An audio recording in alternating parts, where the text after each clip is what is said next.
Ya, selamat pagi Bapak Ibu yang Tuhan kasihi.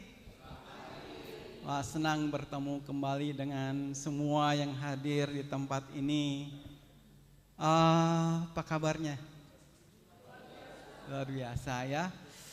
Ada yang pangling nggak ya? Saya lihat satu dengan yang lain. Nggak ada yang pangling kayaknya. Semua sama, masih tidak berubah gitu ya. Pangling nggak dengan saya? Tidak ya, sama toh? Nggak ada yang beda loh dari atas sampai bawah? Ada? Ada? Masa saya harus menjelaskan? Maaf kayaknya bisa minta tolong nanti slide-nya ya di-put di itu. Hari ini kita diajak untuk melihat sebuah tema dalam rangka penutupan bulan keluarga. Pekan anak sekolah minggu gitu ya. Tuh udah ngawur nih saya jadi lupa ya ke bawahnya karena di Panti Werda mungkin ya jadi ke bawah. Nah, hari ini kita diajak untuk bersama-sama memasuki akhir atau penutupan bulan pekan anak sekolah minggu. Kemarin minggu yang lalu kita sudah diajak di dalam pembukaan pekan anak sekolah minggu gitu ya. Nah, ada yang masih ingat nggak kira-kira tema pembukaan pekan anak sekolah minggu yang lalu? Ada yang ingat? Nggak ada yang ingat? Kira-kira ini. Nah, pasti ingat kalau sudah lihat gambarnya ya. I'm not a robot versus I'm a social kid. Artinya apa? Saya itu bukan robot. Saya itu anak-anak sosial gitu ya. Maksudnya apa? Pasti minggu yang lalu sudah disampaikan. Ya, minggu yang lalu sudah disampaikan.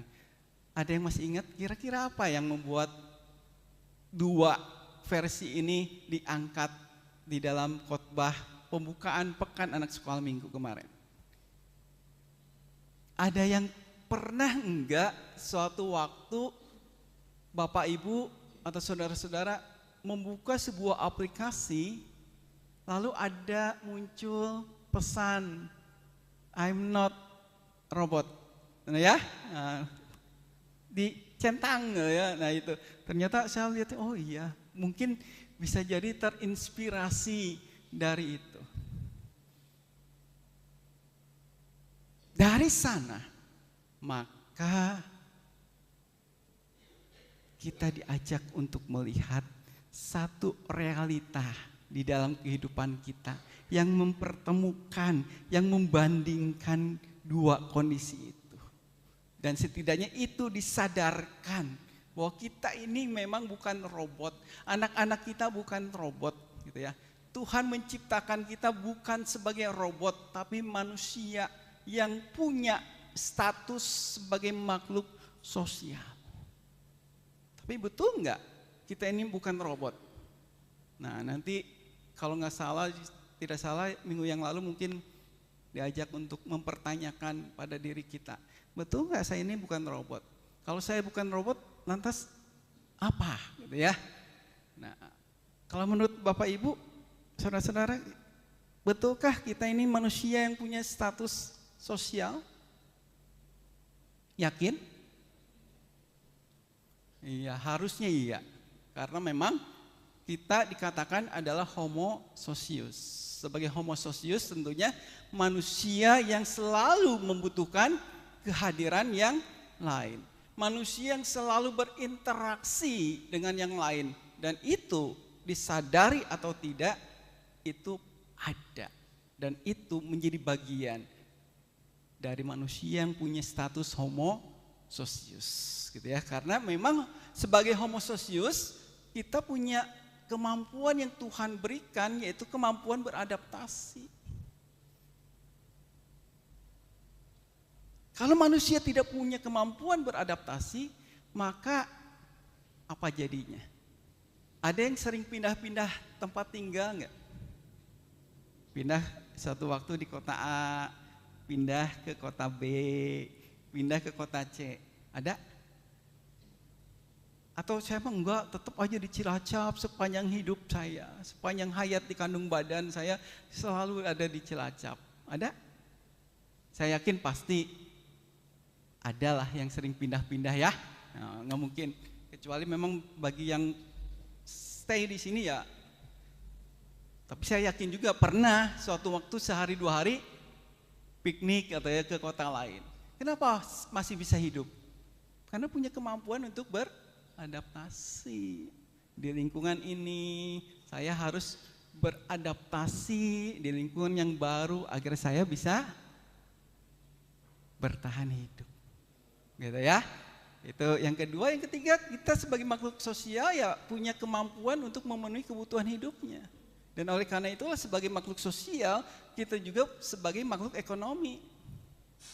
Ya, selalu mengusahakan agar kita bisa memenuhi kebutuhan hidupnya dari yang kecil, dari yang pokok, yang utama sampai yang tersiernya gitu ya. Dari primer, sekunder, tersier. Semuanya harus dipenuhi. Itu kira-kira kalau mau kita melihat siapa diri kita sebagai Homo socius. Tapi persoalannya adalah hari ini kita diajak untuk melihat tema antisosial. Ada yang pernah dengar istilah antisosial? Ada? Belum pernah ya? Belum pernah? Halo, halo. Biasanya suka jawab, sekarang kok asing ya dengan saya ya. Saya kenalan dulu. Saya Ferry Susanto. Tapi Ferry Susanto yang berbeda. Karena bukan dari Jogja. Dari Purbalingga. Saya nggak sengaja lihat Ferry Susanto dari Jogja. Oh, kayak mungkin sudah nempel dari Jogjanya, dari Purbalingga. Cukup kenalannya? Cukup. Halo, apakah ada yang tahu antisosial itu apa? Ada yang pernah dengar? Oh gitu, ya sudah kalau begitu. Berarti belum ada yang tahu ya. Tema kita hari ini bicara soal antisosial. Tapi dikasih embel-embelnya. No. Antisosial, no. Berarti ada apa dengan antisosial? Kok sampai dikatakan no? Hah? Berarti tidak baik katanya. Ya sudah dijawab toh, no tidak baik. Nggak usah dikotbahin ya. Udah tahu kan nggak baik? Iya, terus apa yang mau dikotbahin? Ya, antisosial mungkin belum familiar gitu ya. Tapi kita mau lihat apa itu antisosial. Antisosial itu bukan asosial. Ya, ada bedanya. Antisosial itu bukan asosial. Kenapa? Karena ketika bicara soal asosial itu hendak menggambarkan seseorang yang punya kecenderungan menarik diri dari lingkungan sosialnya, dari interaksi sosial mereka, gitu ya. Jadi dia lebih senang menyendiri. Nah, itu asosial. Itu dalam konteks sehari-hari. Tapi di dalam konteks klinis, nah ini antisosial sudah masuk konteks klinis. Ini sudah menyangkut soal gangguan kepribadian. Jadi di dalam psikologi ada istilah yang dikenal dengan APD, Antisocial Personality Disorder. Nah, ini yang jadi masalah, gitu ya. Antisosial dalam konteks klinis itu lebih menunjuk pada kondisi mental. Kondisi mental seseorang di mana dia menunjukkan pola perilaku yang secara konsisten. Catat ya. Secara konsisten melanggar hak orang lain dan tidak mematuhi norma-norma yang ada, norma sosial. Dia impulsif. Impulsif itu apa ya? Dia selalu bertindak tanpa berpikir lah, istilah kata ya. Spontanitas yang tidak memikirkan, mau ngapa-ngapain itu nggak dipikir dulu gitu ya. Seringkali tidak menunjukkan rasa empati. atau penyesalan. Dia tidak pernah merasa salah kok dengan apa yang dia lakukan. Siapa yang merasa seperti itu? Salah satunya. Semoga enggak. Ya, yang bisa melihat saudara-saudara masing-masing. Ya. Saya nggak bisa nilai kamu antisosial, enggak. Ya. Tapi kita yang melihat diri sendiri. Apakah kita ada dalam situasi seperti itu? Kira-kira menurut Bapak Ibu dan saudara-saudara saya antisosial enggak?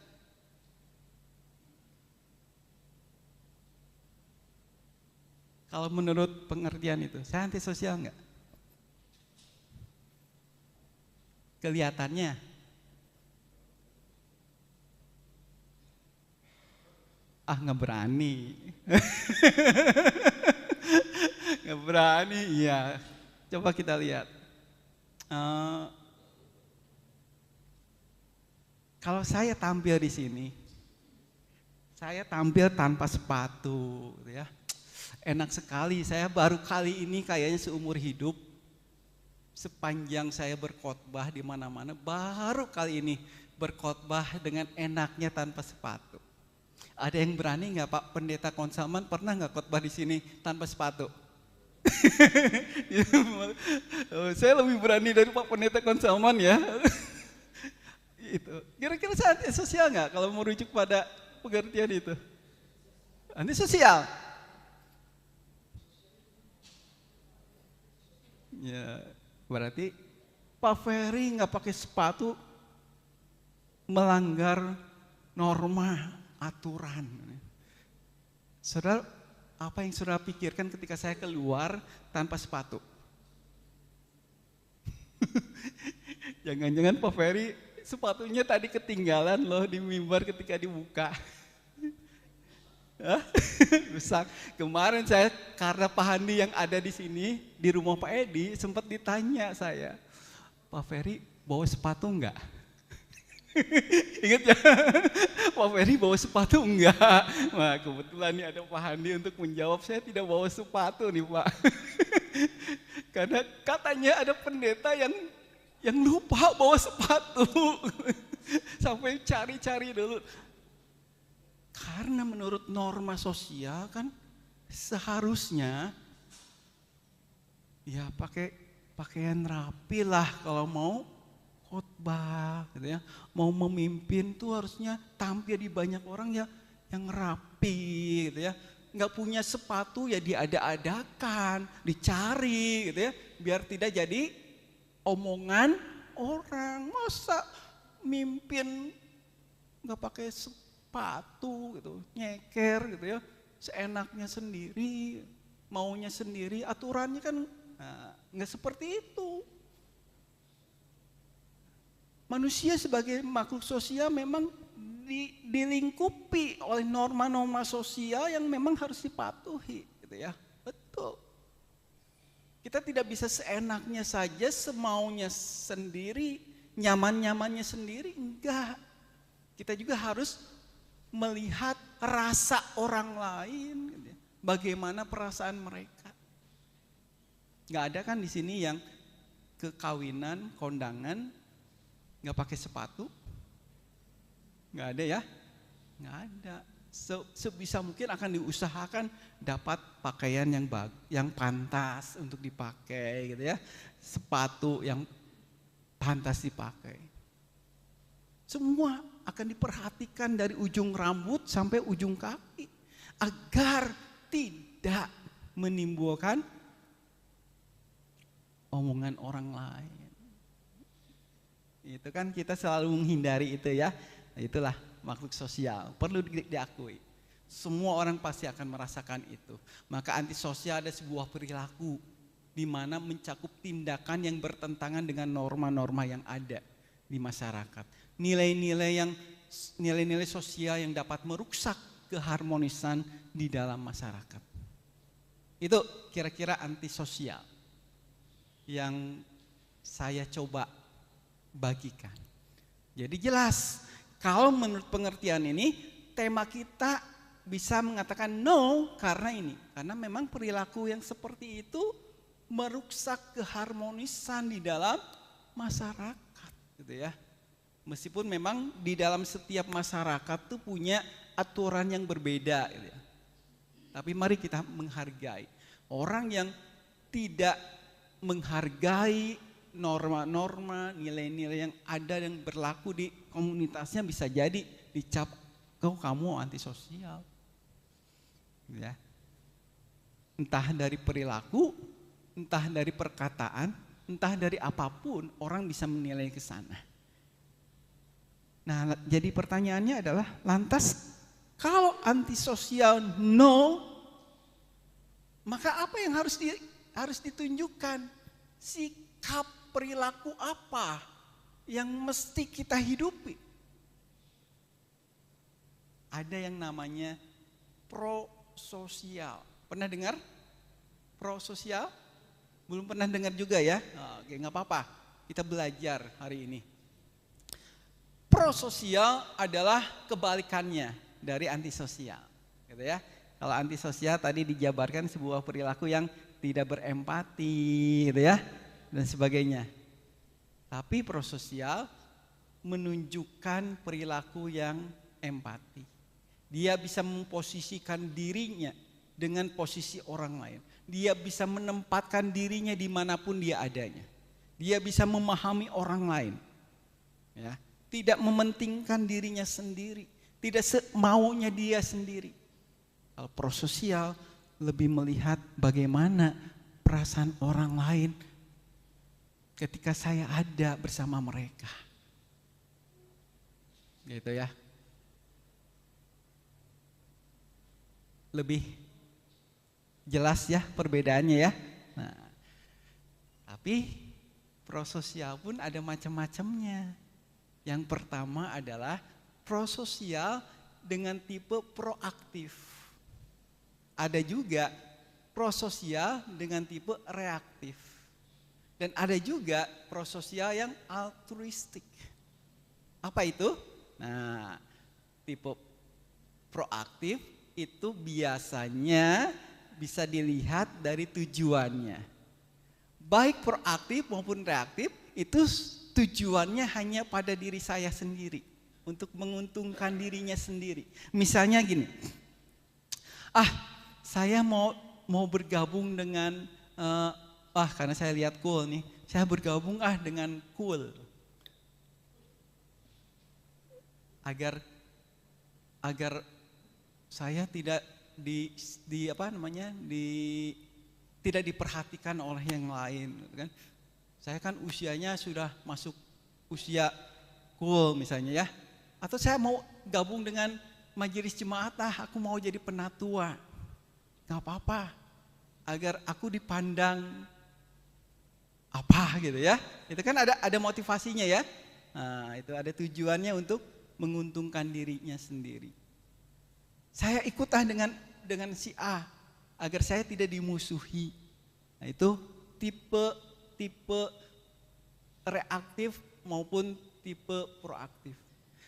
Dan yang ketiga inilah yang seharusnya ya, saya katakan seharusnya. Kenapa saya katakan seharusnya? Karena pada kenyataannya ya banyak yang tidak seperti ini.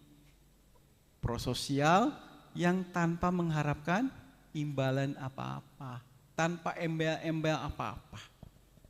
Kalau yang tadi kan, yang dua ada embel-embelnya ya, untuk kepentingan saya, agar saya tidak dibenci, agar saya tidak dihindari orang, disisihkan orang, agar saya dipuji, agar saya disanjung, agar saya mendapatkan sesuatu, gitu ya.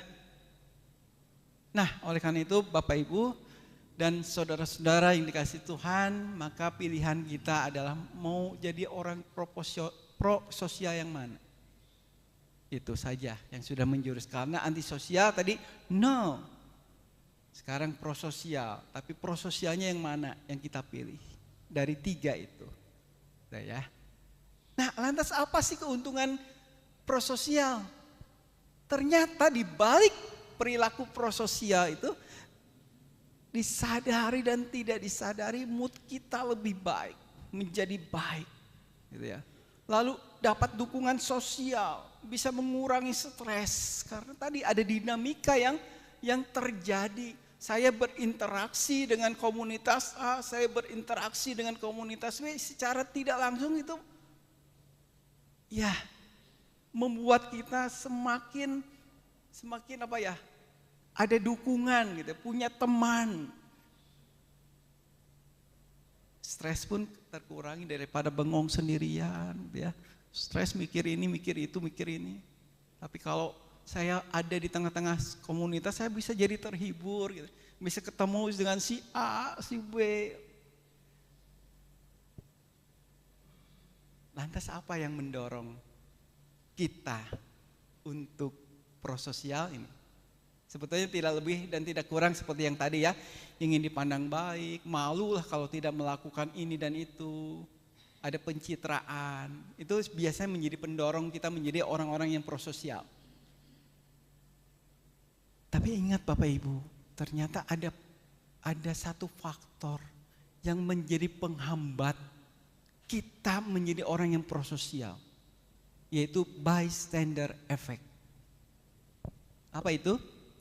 Bystander effect itu adalah perilaku di mana ada sebuah kecenderungan terkait dengan kehadiran orang-orang yang ada di sekitar kita. Misalnya, kalau ada sebuah kecelakaan, apa yang saudara lihat? Lebih banyak yang nonton ya daripada yang nolong ya. Kenapa? Karena ada bystander effect. Kenapa? Ada orang lain kok. Gak apa-apalah. Banyak kok yang hadir. Banyak kok orang di sana. Gak usah saya. Biar orang lain saja. Itu bystander effect. Contohnya seperti video ini nih. Video batu. Coba Pak Nanang bisa ditampilkan videonya. Video yang pertama.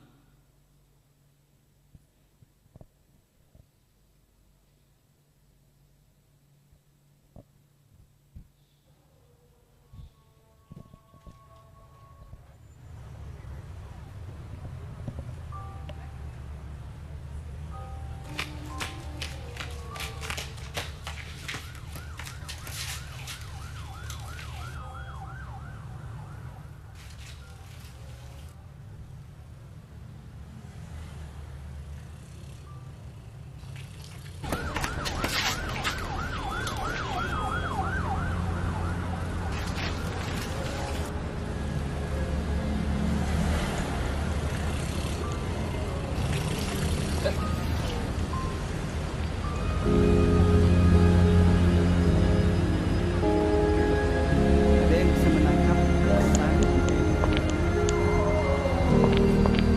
ada batu, jalan, lewat. Nanti ada orang lain kok yang akan ngambil, ya. Biarin nanti ada orang yang lain. Sama seperti tadi, ada kecelakaan, kita lebih sering nonton. Udah ada orang lain yang nolong kok, gitu ya. Nah, Bapak Ibu dan saudara-saudara, itu menjadi kecenderungan yang ada di dalam realita hidup kita. Apa kata Alkitab hari ini terkait dengan tema kita? Rasul Paulus di dalam suratnya mengingatkan Timotius terkait dengan situasi dan realita yang akhir-akhir ini memang itu menjadi sebuah tantangan yang harus dihadapi Timotius. Timotius mempunyai tugas yang berat menghadapi tantangan-tantangan dunia ini. Kenapa? Karena manusia saat ini cenderung lebih mencintai dirinya sendiri, menjadi hamba uang, membual, menyombongkan diri, memfitnah, berontak pada orang tua, gitu ya. Tidak tahu terima kasih, tidak peduli lagi soal agama. Itu Paulus beberkan semua realita yang dihadapinya. Dan itulah yang menjadi tantangan bagi Timotius untuk menjaga jemaat Efesus dari perilaku-perilaku seperti itu. Paulus sudah menyadari Timotius punya beban yang berat. Timotius punya tugas yang berat menghadapi semua kenyataan itu. Makanya di dalam 2 Timotius ini Paulus menyampaikan pastoral demi pastoral kepada Timotius yang dianggap masih muda gitu kan. Dan ini juga bagi kita. Pesan ini juga adalah pesan bagi kita semua. Di dalam minggu penutupan pekan anak sekolah minggu, kita diingatkan, kita punya tugas sebagai orang tua untuk anak-anak kita. Anak-anak kita menghadapi realita dunia yang seperti itu. Apakah kita akan mendampingi mereka agar mereka bisa terhindar dari perilaku seperti itu? Ya, yang punya anak, bebannya, tugasnya luar biasa. Mari kita simpan, ingat pesan Rasul Paulus kepada Timotius ini. Maka saya menyimpulkan ibadah kita pada hari ini dengan sebuah kesimpulan.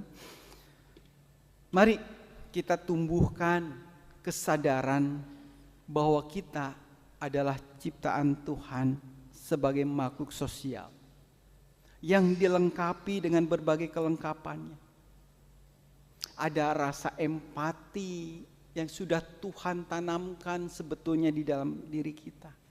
Ada kasih sayang, ada kemampuan beradaptasi. Dan itu semua Tuhan berikan untuk menjaga keharmonisan hidup di dalam masyarakat, di dalam keluarga, di dalam berjemaat. Dan itu menjadi tanggung jawab setiap kita untuk meneladankannya, untuk menularkannya pada anak-anak kita sejak dini. Dengan tantangan-tantangan dunia yang harus dihadapi anak-anak kita yang saat ini cukup rentan, membawa mereka pada hidup yang kurang lebih Rasul Paulus sampaikan jauh dari kehendak Tuhan, ya. Maka Bapak Ibu dan saudara yang terkasih di dalam Tuhan, pertama-tama memang harus dilihat pada diri kita sendiri. Apakah kita sudah bisa menghidupi karakter atau sikap prososial itu, ataukah kita masih menjadi orang-orang yang antisosial? Saya menutup dengan sebuah video yang mungkin bisa melengkapi penjabaran firman Tuhan hari ini. Silakan Pak Nanang.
empati ini tidak muncul begitu saja loh.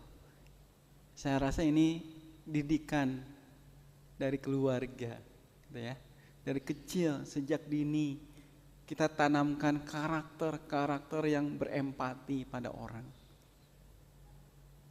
Kiranya Tuhan memberkati kita, Tuhan memampukan kita mendidik anak-anak kita agar kelak mereka menjadi anak-anak yang berkarakter prososial, yang penuh empati, yang tidak mementingkan dirinya sendiri, tidak memberontak pada orang tua.